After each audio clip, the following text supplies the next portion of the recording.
Most people, when they think about marketing, they think it's all about showing off a better product, right? It's about listing all the features, proving you're the best with facts and figures. But it's not. Not really.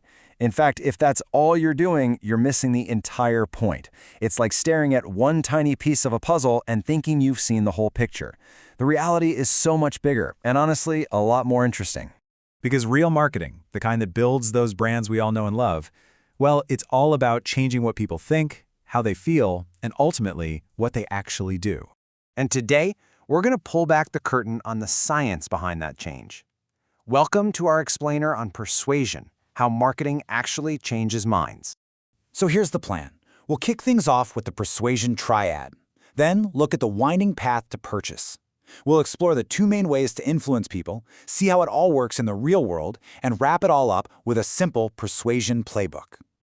All right, let's dive right in with the persuasion triad. This is so important because it reframes your entire job.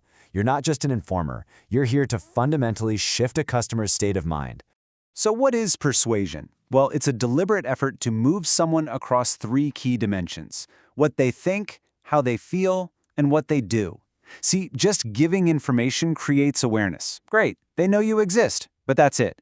Persuasion is what takes them from just knowing about you to actually wanting you, and then taking action. And here's the thing, you're working on all three of these levels at once. Maybe you need to change a belief they have, or change how they feel about your brand, or just make it super simple for them to take that final step. You're not just selling something, you're changing an entire attitude. Okay, now this is where things get really fascinating. You'd think people move through these stages in a nice, clean order, right? Think, then feel, then do. But nope, the path to making a purchase is, well, it's a winding road, and it looks completely different depending on what you're selling. Just look at this. If you're buying something high involvement, like insurance, you learn first, that's the think part. Then you start to feel good about your choice, and finally, you do it. You buy the policy. But for a snack, it's totally flipped. You feel a craving, you do something about it by buying the chips, and maybe, just maybe, you learn about the calories later. If you get this sequence wrong in your marketing, your campaign is pretty much dead on arrival. And this is really the key difference. High-involvement decisions feel risky, they're expensive, so people actually use their brains. They want evidence, they want proof. But for all that low-involvement stuff, we're on autopilot. We don't want to think, we just want simple cues and emotional shortcuts. It's the huge difference between convincing someone with logic and just triggering a decision with a simple nudge. This whole idea of high versus low involvement, it leads us perfectly into our next big concept. It shows us that there are really only two fundamental ways that marketing gets into our heads, and it all comes down to one simple question. How much is someone actually willing to think? Okay, so you have two routes. The first is the central route. Think of this as the super logical express lane for motivated thinkers. It's all about arguments, data, and creating real, lasting change.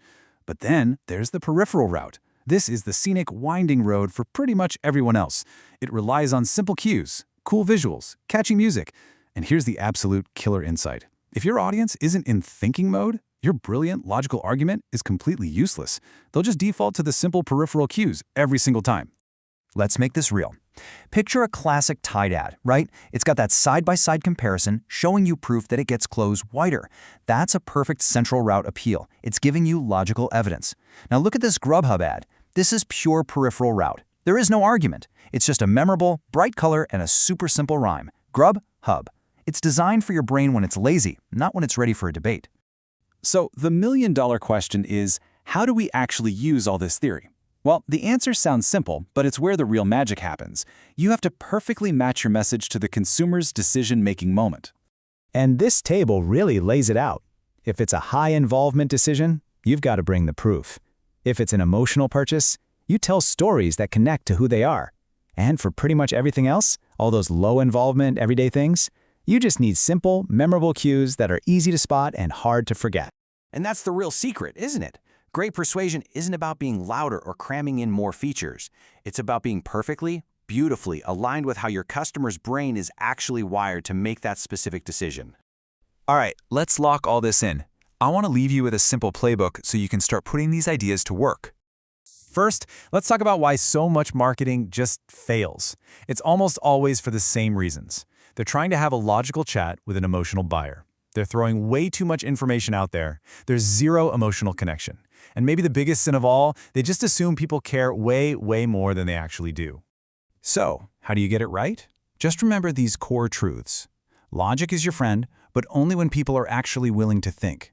For everyone else, emotion is the only language that works. Simplicity will always be trying to be complete. And a single, focused idea is 1,000,000 times more powerful than a long laundry list of features. And this really brings us to our final thought. The real goal here isn't to conquer someone's mind with brute force arguments. It's to understand their world so deeply that your brand can just seamlessly fit into their life.